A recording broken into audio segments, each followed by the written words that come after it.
Opo. At tama ba, sir, na panukala din na magbigay ng updated mandatory discount at VAT exemption sa basic goods, healthcare services, transportation para po sa senior citizens? May mga proposal po na amyendahan yung RA 9994 at palawakin ang mga benepisyo na natatanggap ng mga senior citizens.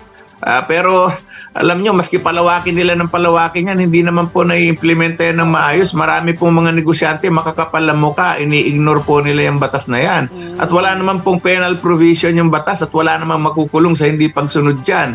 So kung umikot po kayo at subukan nyo magsama ng isang nakatatanda, iba-iba po ang calculation at computation na ginagawa ng mga establishmento.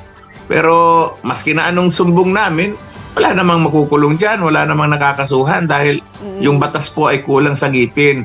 At ang National Commission of Senior Citizens po ay wala namang police power. Kaya nga ang rekomendasyon ko po ay dapat amyendahan yung batas ng National Commission of Senior Citizens, bigyan sila ng quasi-judicial authority para makapagpakulong tayo at makapagpasara tayo ng mga establishmento na hindi tumutupad sa batas tungkol sa discount. Dahil pinapaasa lang po kami mga senior.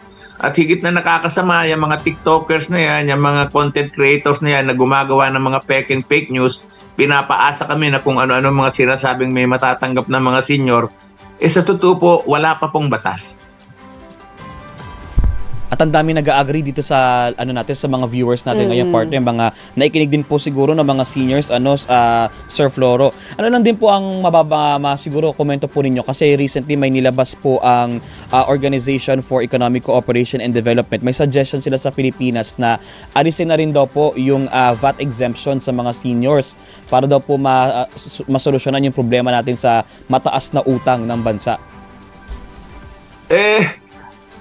Yun na nga lang po ang maitutulong nila sa mga seniors. Wala man lang paggalang sa matagal na panahon na pinaglingkod ng mga seniors sa ating gobyerno, sa ating bansa. Kami naman po ay nagtrabaho buhat nung kami malalakas pa.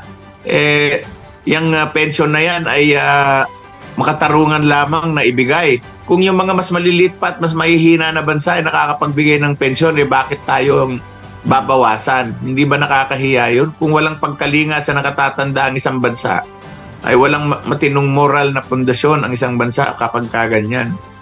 Ang ganda nun, ang gandang punto nun. Yes. Kung walang pagkalinga sa nakatatanda, walang moral. Ano nga yun ulit, sir? Walang moral foundation po.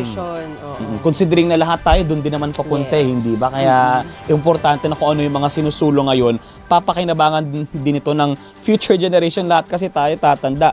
Sir Floro, ano po ang estado sa Senado? May nakakausap po ba kayo mula sa mga senador para po ma-push ito? Kasi nabanggit po ninyo sa lower house, kahit papaano merong pag-usad, pero sa Senado parang medyo maalat pa Marami naman pong mga panukala doon. Unfortunately po ay hindi naman po ako naiimbitahan sa mga hearing doon. Pero nananalig ako sa mga panukala na nandun at pinag-uusapan. Medyo hindi ho kasi ako masayang pumunta doon dahil masama loob ko sa mga senador. Pinabayaan nila kami nung last Congress. So anyway, meron ding mga proposal doon at actually gaya ng sinabi ko, may mga mas mataas pa nga yung rate na gusto nilang ibigay. At may mga iba pang mga panukala doon na on top of that ay magbibigay ng 1,000 na support para pambili ng medical assistance, pambili ng mga gamot.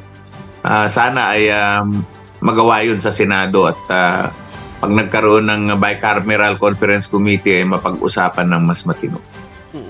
Sir Floro, maraming salamat po. Kaisa niyo po kami sa pagdasal na sana ay umusad naman po ito. Both sa House, sa Senate. Ilang kongreso na po yan, ma'am. Oo nga po. 2016 pa, pinag-uusapan na yan. 10 years na.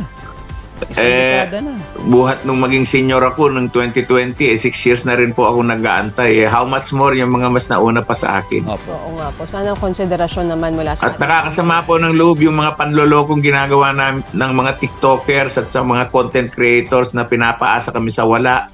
At napapagod po akong kapapaliwanag sa mga kasenyor ko kung pwede lang tumigil na yung mga content creator na yan na gusto lamang kumita ng mga likes, makahahagap, makakolekta ng mga thumbs up. Pigilan nyo na po yung panloloko nyo sa mga nakatatanda. Maawa kayo sa amin. Konsensya naman ang ating pairalin sa ganyan. Sir Floro, maraming salamat po at happy weekend po. Salamat, sir. Till next time Maraming po. salamat po sa pagkakataon na ito at binabati ko lahat ng mga seniors. Tuloy ang laban. Huwag tayo mawalan ng pag-asa. Tuloy ang laban. Thank Salamat you, po. sir. Yan po si Sir Floro Francisco, Founding President ang Seniors Association Incorporated at spokesperson ng Aksyon para sa Pensyon Coalition.